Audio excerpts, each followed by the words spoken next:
नीरज चोपड़ा वो जर्मनी में प्रैक्टिस किया करता था। हुकूमत हिंदुस्तान जो है वो तमाम फैसिलिटीज हिंदुस्तान से जर्मनी पहुंचाती थी उसको, ताकि वहां पर वो बड़े आराम से प्रैक्टिस कर सके।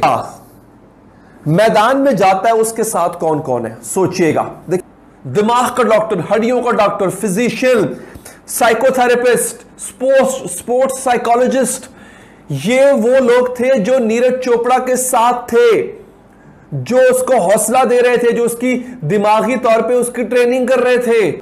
उसमें एक होता है ऑस्टियोपैथ, वो लेकर गए थे, एक साइकोथेरेपिस्ट लेकर गए थे, एक स्पोर्ट्स साइकोलॉजिस्ट लेकर गए थे। स्पोर्ट्स साइकोलॉजिस्ट, खेलों की नफ्सियात का माहिर, वो लेकर गए थे। एक डॉक्टर था, एक ऑर्थोपेडिक था, ऑर्थोपेडिक कहते हैं जो हड्डियों का होता है डॉक्टर, वो था, और ऑर्थोपेडिक सर्जन, सॉरी, अच्छा, और एक न्यूरोलॉजिस्ट था। उसके जीतने के बाद उसके इनामों की कितनी बारिश हुई है। इंडियन गवर्नमेंट ने कहा है कि 6 करोड़ इंडियन रुपीस, जो कि हमारे तकरीबन 12 करोड़ रुपए बनता है, वो हम देंगे नीरज चोपड़ा को।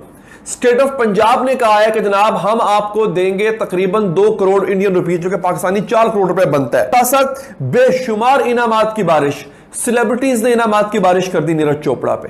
हमारे यहां क्या हो रहा है, हमारे यहां वजीर ट्वीट कर रहे हैं, हुकूमती शख्सियात ट्वीट कर रही हैं, हमें तुम पे फख्र है। हम में से 80% लोगों को पता भी नहीं था कि जैवलिन थ्रो क्या होती है, वो जो नेजा फेंकना होता है वो होता क्या है। बल्कि अक्सर को तो यह भी इल्म नहीं था कि ये कोई गेम भी होती है कि नहीं होती है। और पहली दफा मैंने जिंदगी में, मुझ समेत बाकी तमाम लोगों ने, आप लोगों ने भी इनफैक्ट टीवी पर बैठ के पहली दफा हमने बड़े ही गौर से, बड़े ही एक्साइटेड होकर देखा कि अच्छा यार जैवलिन थ्रो का मुकाबला होने जा रहा है, क्योंकि उसमें अरशद नदीम था, क्योंकि उसके फाइनल्स में पाकिस्तानी ओलंपियन मौजूद था। मगर अरशद नदीम जो है वो पहला नंबर ना ला सका, तीसरे नंबर पर आया। गोल्ड मेडल पाकिस्तान के लिए, वाहिद गोल्ड मेडल पाकिस्तान के हिस्से में आना था, जो कि ना ला सका। इसका अफसोस हमें बहुत हुआ, लेकिन हमने, पूरी कौम का जज्बा है, मैं सराहता हूं उसको, कि हमने कहा कि जनाब आप भले ही मेडल नहीं जीत सके, मगर आपने पाकिस्तानियों के दिल जीत लिए हैं, इसमें कोई शक नहीं। अब मैं आता हूं असल कहानी की तरफ। अरशद नदीम ने यही शिकवा किया है कि जिस तरह की सहूलियात हमें मैसर हैं पाकिस्तान में एथलीट्स को, हम दिल ही जीत सकते हैं, हम मेडल नहीं जीत सकते हैं। आज की वीडियो में नाज़रीन आपको बताऊंगा कि जिस वक्त पाकिस्तानी ओलंपियन अरशद नदीम ट्रेनिंग कर रहा था, उस दौरान भारतीय नीरज चोपड़ा, जिसने गोल्ड मेडल हासिल किया है इसी नेजा फेंकने के कंपटीशन में, उस वक्त वो क्या कर रहा था। जिस वक्त अरशद नदीम एक सरकारी स्कूल, अपने इलाके का जो सरकारी स्कूल नहीं होता, उसके मैदान में नेजा फेंक के जब वो प्रैक्टिस किया करता था, उस वक्त जिससे उसका मुकाबला था, यानी भारतीय ओलंपियन नीरज चोपड़ा, उस वक्त वो किस जगह पर ट्रेनिंग करता था, किन फैसिलिटीज के साथ ट्रेनिंग करता था, और फाइनल के मुकाबले में अरशद नदीम किस तैयारी के साथ आया था, और उसके मद्दे मुकाबल जो नीरज चोपड़ा है, इंडियन भारतीय जो था, वो किस तैयारी के साथ आया था। आप खुद फैसला कर लीजिएगा, क्या हमारी हुकूमतें इंसाफ करती हैं इन ओलंपियंस, इन एथलीट्स के साथ। अब होता है क्या नाज़रीन, 24 साल उम्र है अरशद नदीम की, इसका मुकाबला होता है और फाइनल तक पहुंच जाता है। फाइनल में जनाब जो है वो 5वां नंबर, माजरत के साथ 5वां नंबर आता है, मैं तीसरा बोल बैठा, 5वां नंबर है अरशद नदीम का। अच्छा, हुआ क्या, होता यह है कि नीरज चोपड़ा जो है वो 87 मीटर पर तक नेजा फेंकने में कामयाब हो जाता है, जबकि अरशद नदीम जो है वो 85 मीटर पर नेजा फेंकने में कामयाब होता है। इससे पहले सेमीफाइनल जो था उसमें अरशद नदीम ने 86 मीटर तक नेजा फेंका था। अब होता क्या नाज़रीन, इस तमाम जो हार हुई है बेचारे अरशद नदीम की, उसकी कहानी अरशद नदीम ने खुद सुनाई है। अरब न्यूज को इंटरव्यू देते हुए उन्होंने फोन पे जो बात की अरशद नदीम ने, मैं चाहता हूं आप वो फोन कॉल सुन लें, आपके सामने तमाम चीजें शीशा हो जाएंगी।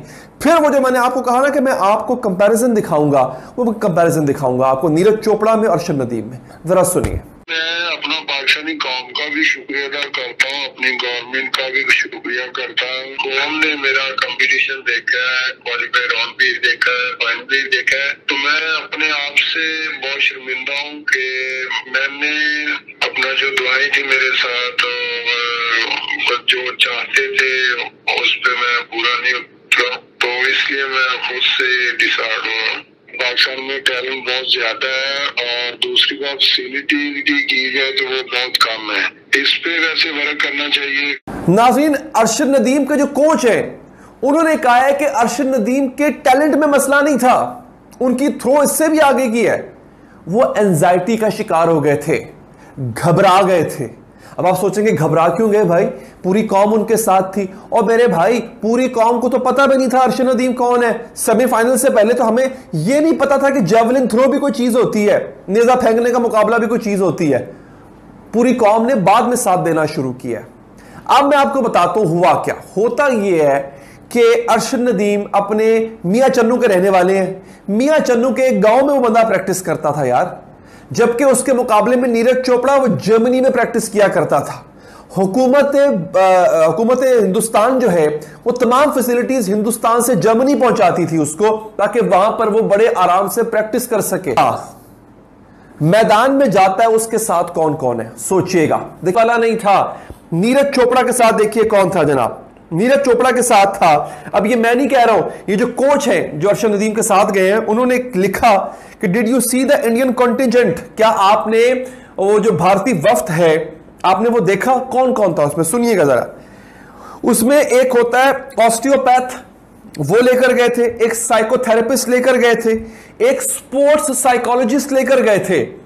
स्पोर्ट्स साइकोलॉजिस्ट, खेलों की नफ्सियात का माहिर, वो लेकर गए थे। एक डॉक्टर था, एक ऑर्थोपेडिक था, ऑर्थोपेडिक कहते हैं जो हड्डियों का होता है डॉक्टर, वो था, और ऑर्थोपेडिक सर्जन, सॉरी, अच्छा, और एक न्यूरोलॉजिस्ट था, दिमाग का डॉक्टर, हड्डियों का doctor, physician, psychotherapist, sports psychologist. ये वो लोग थे जो नीरज चोपड़ा के साथ थे, जो उसको हौसला दे रहे थे, जो उसकी दिमागी तौर पे उसकी ट्रेनिंग कर रहे थे ताकि वो घबराए ना, वो कंफ्यूज ना हो। तो फिर मेडल तो लाना था उसने भाई। हम क्या देते हैं? हम देते हैं मिट्टी खेत स्वा। आपको इस बात का पता है? मैं आपको यह भी बता दूं नाजरीन कि जब नीरज चोपड़ा जीता है, उसके जीतने के बाद उसके इनामों की कितनी बारिश हुई है। इंडियन गवर्नमेंट ने कहा है कि 6 करोड़ इंडियन रुपीस, जो कि हमारे तकरीबन 12 करोड़ रुपए बनता है, वो हम देंगे नीरज चोपड़ा को। स्टेट ऑफ पंजाब ने कहा है कि जनाब हम आपको देंगे तकरीबन 2 करोड़ इंडियन रुपीस, जो कि पाकिस्तानी 4 करोड़ रुपए बनता है। इंडिगो एक वहां की एयरलाइन है भारत की, उसने कहा है कि ताहयात नीरज चोपड़ा जहां भी जाना चाहे उसके लिए टिकट फ्री है। यार बात हुई ना, मजा आया ना, आखिर गवर्नमेंट सपोर्ट यहां पे कर रही है। ठीक है जी। फिर उसके साथ साथ बेशुमार इनामात की बारिश, सेलिब्रिटीज ने इनामात की बारिश कर दी नीरज चोपड़ा पे। हमारे यहां क्या हो रहा है? हमारे यहां वजीर ट्वीट कर रहे हैं, हुकूमती शख्सियात ट्वीट कर रही हैं, हमें तुम पे फख्र है, हम तुम पे प्राउड है। किसी भी बंदे ने एक दफा नहीं कहा कि यार तुमने जिन नामसालिब हालात में तुमने ट्रेनिंग की है, तुम्हारा बड़ा हिम्मत है भाई, अब हम तुम्हें स्पॉन्सर करते हैं, अब हम तुम्हें सपोर्ट करते हैं। यहां पर इतनी बड़ी बड़ी कंपनीज हैं, इतनी बड़े बड़े ब्रांड्स हैं, ये फजूल से टिकटॉकर्स को स्पॉन्सर कर रहे होते हैं। किसी ने कहा, किसी ने नाम लिया, इतनी बड़ी बड़ी टेलीकम्युनिकेशन कंपनीज हैं आपके यहां। किसी ने कहा कि यार हम अरशद नदीम को स्पॉन्सर करते हैं, या उसके लिए इनाम है यार, वो पाकिस्तान का सर फखर से बुलंद करके आ रहा है, पहला बंदा है जो फाइनल में पहुंचा था, हम उसके लिए इनाम का ऐलान करते। किसी ने नहीं किया। यहां पे कोई लल्लू पंजू उठ के 4 वीडियोस बनाना शुरू कर देगा अजीबो गरीब किस्म की नाचने वाली, उसको स्पॉन्सर मिल जाएंगे। किसी ने अरशद नदीम को स्पॉन्सर नहीं किया। उसके मुकाबले में आज नीरज चोपड़ा को देख ले आप, वो किस बुलंदी पे बिठा दिया उन्होंने। और इससे पहले मैं ये देख रहा था कि अभी 5 तारीख को सेमीफाइनल हुए, पाकिस्तानी अरशद नदीम भी पहुंचा फाइनल में और नीरज चोपड़ा भी पहुंच गया फाइनल में। उन्होंने नीरज चोपड़ा को ऐसे उठा के सर पे बिठा दिया। वो 2 दिन पूरी हिंदुस्तानी कौम बशमूल गवर्नमेंट बशमूल बॉलीवुड, उन्होंने उसकी इतनी हौसला अफजाई की है, सर पे बिठा दिया।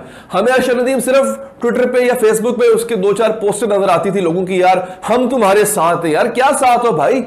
इसका ताल्लुक कहां से नीरज चोपड़ा का? इसका ताल्लुक है हरियाणा पानीपत से, और ये इंडियन आर्मी में सूबेदार है। जी हां, he is a Rajputana rifles, 4 Rajputana rifles जो उनकी रेजिमेंट है उसमें सूबेदार है ये नीरज चोपड़ा। और कहां से कहां पहुंचा दिया उन्होंने उसको।